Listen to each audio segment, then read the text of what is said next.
మహాగణాధిపతయే నమః. సదాశివసమారంభాం శంకరాచార్యమధ్యమాం అస్మదాచార్యపర్యంతాం వందే గురుపరంపరాం. శ్రీమాత్రే నమః. ప్రేక్షకులందరికీ స్వాగతం. గురుగ్రహం మార్పు అనేది మనం ఇప్పుడు తెలుసుకోబోతున్నాం. అయితే ఈ గురుగ్రహం మేషరాశిలో సంచారం అనేది జరుగుతోంది.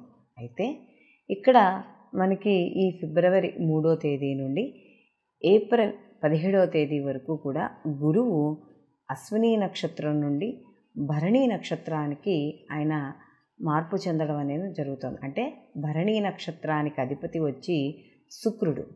ఈ శుక్రుడి యొక్క నక్షత్రం మీద గురువు యొక్క సంచారం అనేది ఇక్కడ మనకి జరగబోతోంది. ఫిబ్రవరి 3వ తేదీ నుండి ఏప్రిల్ మనకి 17వ తారీఖు వరకు.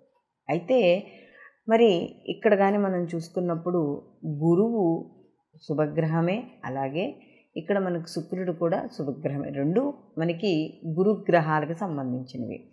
అయితే గురువు మనకి ఇక్కడ గురువుని మనం గురుబలం ప్రతిదానికి కూడా గురుబలం చాలా అవసరం అని చెప్తాం. అలాగే ఇక్కడ శుక్రుడు కూడా మనకి బలంగా ఉంటే ఏవైతే మనకి కంఫర్ట్లు ఉంటాయో ఆ కంఫర్ట్ అంతా కూడా రావడం అనేది జరుగుతుంది. అయితే ఇక్కడ ఒకళ్ళ దేవగురువు అయితే ఇంకొకళ్ళు రాక్షస గురువు. అయితే ఇక్కడ రెండు కూడా రాక్షస గురువైనా కూడా ఇక్కడ కూడా రెండు గ్రహాలు కూడా మనకి చాలా పవర్ఫుల్ అని చెప్పవచ్చు. కారణం మనకు చూడండి, ఈ గురుమౌఢ్యమి శుక్రమౌఢ్యమి అని చెప్తాం. ఈ మౌఢ్యములు వచ్చినప్పుడు వివాహాది శుభ కార్యక్రమాలు ఏది చెయ్యం. అంటే మనకి ప్రత్యేకంగా ముహూర్తాలు పెట్టుకునే కార్యక్రమాలు కూడా ఏమి చేయరు. ఎందుకంటే మనం ఏ కార్యక్రమం మొదలుపెట్టినా కూడా ఆ కార్యక్రమానికి గురుబలము అలాగే శుక్రుడి యొక్క బలము రెండూ కూడా చూసుకుంటాం. అంటే శుక్రుడు కూడా అనుకూలంగా ఉన్నాడా లేదా అని. ఎందుకంటే శుక్రుడు అనుకూలంగా కానీ ఉంటే వివాహ విషయాల్లో కానీ, సంతానం కానీ, సౌఖ్యం కానీ, ఆర్థికంగా కానీ, అలాగే ప్రతిదీ కూడా అంటే వివాహం అయిన తర్వాత భార్యాభర్తల మధ్య అన్యోన్యత, ఇలాంటివన్నిటికీ కూడా శుక్రుడు కారకుడుగా చెప్తాం. అలాగే వాహనాలు అంటే చూడండి, కొంతమందికి ఇప్పుడు గురువు ఉన్నాడు అనుకోండి, గురువు అనుకూలంగా ఉంటే మనకి విద్య వస్తుంది. అలాగే మనకి ఆస్తిపాస్తులు అంటే తల్లిదండ్రుల పైన పెద్దవారి నుండి వచ్చే ఆస్తిపాస్తులు కావచ్చు, ఇలాంటివన్నీ కూడా ఆధ్యాత్మికము, జ్ఞానము, ఇలాంటివన్నీ కూడా మనకు గురువు ఎలా ఇస్తాడో శుక్రుడు కూడా జీవితంలో సౌఖ్యాన్ని అనుభవించడానికంటే ఎంత కష్టతరమైన కష్టాల్లో ఉన్నా కూడా మనకి శుక్రుడు అనుగ్రహం కూడా ఉంటే అవి పెద్దగా ఇబ్బంది పెట్టవు. అంటే ఒక ఉదాహరణగా చెప్పుకోవాలంటే మనకి ఎంత మండుటెండలో వేసవకాలంలో వెళ్ళేవాడికి కూడా ఒకవేళ అయ్యో మనం ఈ కాసేపు నడుస్తున్నామే, ఈ 10 నిమిషాలు మనం కష్టపడుతున్నామే ఎండలో అనుకునేవాడికి అదే సమయానికి ఎవరో ఒక స్నేహితుడు ఒక బంధువు వచ్చి ఏసీ కారులో ఎక్కించుకుని వెళ్తాడు. అంటే అలా ఎక్కడో ఒక్కడ శరీరాన్ని కష్టపెట్టకుండా మనకి ఎవరో ఒక రూపంలో రావడం అనేది జరుగుతుంది శుక్రుడి యొక్క అనుగ్రహం ఉంటే. అయితే ఇక్కడ ఈ శుక్రుడు భరణీ నక్షత్రానికి అధిపతి కాబట్టి ఆ నక్షత్రం మీద ఈ యొక్క గురువు అనేది సంచారం అనేది జరుగుతోంది. కాబట్టి భరణీ నక్షత్రం మనకు చూసుకున్నప్పుడు 3 నక్షత్రాల యొక్క కలయికతో అంటే త్రికోణాకారంలో ఉండడం అనేది జరుగుతుంది. భరణీ నక్షత్రానికి నక్షత్ర అధిపతి మనం యముడిగా చెప్పడం అనేది జరుగుతుంది.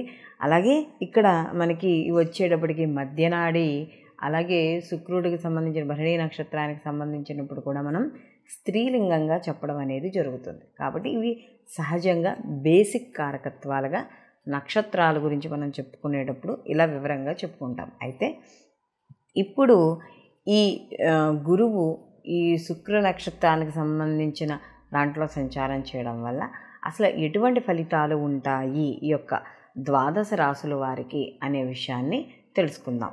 మిథున రాశి. మిథున రాశి వారికి కానీ చూసుకున్నప్పుడు ఈ మిథున రాశి వారికి ఈ యొక్క శుక్రుడు కానీ మనం చూస్తే భరణీ నక్షత్రం మీద అంటే ఈ శుక్ర నక్షత్రం మీద యొక్క గురువు యొక్క సంచారం అనేది జరుగుతుంది. అయితే ఇక్కడ సప్తమ దశమాధిపతి అయిన యొక్క బుధుడు లాభస్థానంలో సంచారం చేయడం, ఆ సంచారం కూడా ఇక్కడ మనకి పంచమ వ్యయాధిపతి అయిన శుక్రుడు యొక్క నక్షత్రం మీద సంచారం చేయడం అనేది జరుగుతుంది. ఎప్పుడైతే ఈ పంచమ వ్యయాధిపతి అయిన శుక్రుడు యొక్క నక్షత్రం మీద జరుగుతుందో, పంచమ స్థానం అనేటప్పటికీ ఏం చెప్తాం మనం, క్రియేటివిటీ, అలాగే మనకి కొద్దిగా హైయర్ ఎడ్యుకేషన్ కావచ్చు, ఆలోచనలు, తెలివితేటలు, అలాగే మనకి సంతానము, ఇలాంటి విషయాలన్నీ కూడా మనకి పంచమ స్థానం ఇండికేట్ చేయడం అనేది జరుగుతుంది. అలాగే ఇక్కడ మనకి వ్యయస్థానం అనేటప్పటికీ ఖర్చులు, దూర ప్రయాణాలు, మనకి హాస్పిటలైజేషను, అంటే ఆరోగ్య సమస్యలు, ఇలాంటివన్నీ కూడా ఇక్కడ మనకి చెప్తూ ఉంటుంది. అలాంటి ఈ యొక్క దీనికి సంబంధించిన నక్షత్రంలో గురువు యొక్క సంచారం లాభస్థానంలో సంచారం చేయడం అనేది జరుగుతుంది, దశమాధిపతి. కాబట్టి సంతానపరంగా ఎవరైతే ఎదురు చూస్తున్నారో వాళ్ళందరికీ కూడా సంతానపరంగా శుభవార్తలు వినడం, అంటే ఇక్కడ అంటే సంతానం లేని వాళ్ళకి సంతానం అంటే వాళ్ళకి చాలా రోజులుగా ఎవరినైనా దత్తత తీసుకోవాలనుకునో ఏదైనా అనుకుంటున్నారనుకోండి, వాటికి సంబంధించిన శుభవార్తలు వినడం, లేదా ఈ IVFల ద్వారా కావచ్చు, లేదా సంతానపరంగా వాళ్ళ విద్య, ఉద్యోగం, వ్యాపారం, వాళ్ళ స్థిరత్వం, వాళ్ళకి సంబంధించిన విషయాల్లో స్థిరత్వం, ఇవన్నీ కూడా కాస్త ఆనందాన్ని కలిగించడం అనేది జరుగుతుంది. అలాగే వివాహ విషయాల్లో వాటిల్లో కూడా మంచి అనుకూలత ఏర్పడడం అనేది జరుగుతుంది. అలాగే ఇక్కడ మనకి ఈ దశమ స్థానం అనేటప్పటికీ రాజ్యస్థానం, అంటే వృత్తి ఉద్యోగాల పరంగా కూడా కొంత అనుకూలత, అలాగే శుక్రుడికి సంబంధించిన వ్యాపారాలు, అంటే సప్తమాధిపతి కూడా ఈయన అయ్యాడు. ఈ సప్తమాధిపతి అంటే ఈ యొక్క మనకి గురువు ఎవరైతే ఉన్నారో, గురువు ఈ యొక్క శుక్రుడు నక్షత్రం మీద సంచారం చేయడం కాబట్టి ఇక్కడ గురువుకి సంబంధించిన వ్యాపారాలు, అలాగే శుక్రుడికి సంబంధించిన వ్యాపారాలు ఎవరైతే చేస్తున్నారో వాళ్ళందరికీ కూడా అనుకూలంగా ఉండడం అనేది జరుగుతుంది. ముఖ్యంగా వీళ్ళకి ఆర్థికాభివృద్ధి అనుకూలంగా ఉంటుంది. సినీ, కళా, రాజకీయ రంగాలు, ముఖ్యంగా ఈ యొక్క సినీ ఇండస్ట్రీకి సంబంధించిన వాళ్ళు, లేకపోతే ఈ మోడ్రన్, లేకపోతే వీటికి సంబంధించిన ఫ్యాన్సీ, ఇలాంటి వాటికి సంబంధించిన వాళ్ళు, బొటిక్స్, ఇలాంటి వాళ్ళందరికీ వ్యాపారాలు అందరికీ కూడా అనుకూలంగా ఉండడం, దూర ప్రయాణాలు చేయడం. అయితే ఇక్కడ శుక్రుడు నక్షత్రం మీద ఉన్నారు కాబట్టి ఎక్కువగా ఇటు ఆధ్యాత్మికంగాను, అటు ఆనందంగా, అంటే వాళ్ళ యొక్క ఏదైతే కంఫర్ట్ ఉంటుందో ఆ కంఫర్ట్కి సంబంధించిన, అంటే కొంచెం ఎంజాయ్మెంట్గా ఉండే ప్రయాణాలు కావచ్చు, బంధుమిత్రుల్ని కలుసుకోవడం కావచ్చు, ఇలాంటి విషయాల్లో ఎక్కువగా వాళ్ళు ఇంట్రెస్ట్ చూపించడం అనేది జరుగుతుంది. అలాగే వృత్తి, ఉద్యోగ, వ్యాపారాల పరంగా కూడా కాస్త అనుకూలంగానే ఉంటుంది. అయితే ఇక్కడ వీళ్ళకి ఈ శుక్రుడు వచ్చేటప్పటికి 12th హౌస్ కూడా అయ్యాడు కాబట్టి ఖర్చుల నియంత్రణ అనేది ఖచ్చితంగా చూసుకోవాలి. అంటే ఎందుకంటే అనవసరంగా అప్పటికప్పుడు ఆర్భాటాలకు పోయి, లేకపోతే అప్పటికి ఏదో మన మోర్ కంఫర్ట్ అని అనుకుని చూసేసుకొని దానికోసం అధికమైన ఖర్చులు అనేవి చేయకుండా ఉండి కొద్దిగా ఖర్చులను నియంత్రణలో చేసుకుంటే మాత్రం మిథున రాశి వాళ్ళకి ఈ గురువు భరణీ నక్షత్రంలో ఈ యొక్క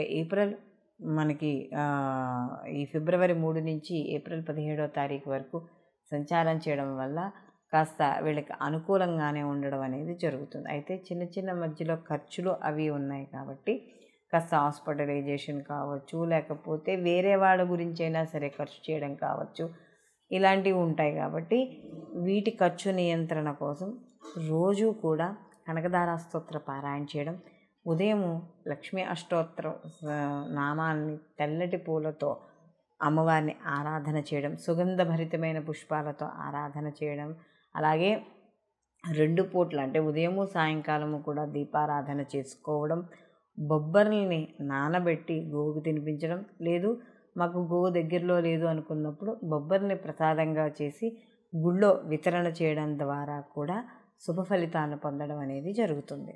అయితే ఇప్పుడు మనం ఈ యొక్క గురువు శుక్రుడి యొక్క నక్షత్రం మీద సంచారం చేయడం వల్ల ఎటువంటి ఫలితాలు కలుగుతాయి అనేది మనం తెలుసుకున్నాం. అయితే ఇది కేవలం గోచార ప్రకారము ఆ యొక్క సమయంలో ఏదైతే నిడివి ఉందో ఈ సమయం అంటే మనకి ఈ 72 రోజులు ఏదైతే సమయం ఉందో ఆ సమయంలో ఈయన సంచరించేటప్పుడు వచ్చే ఫలితాలు.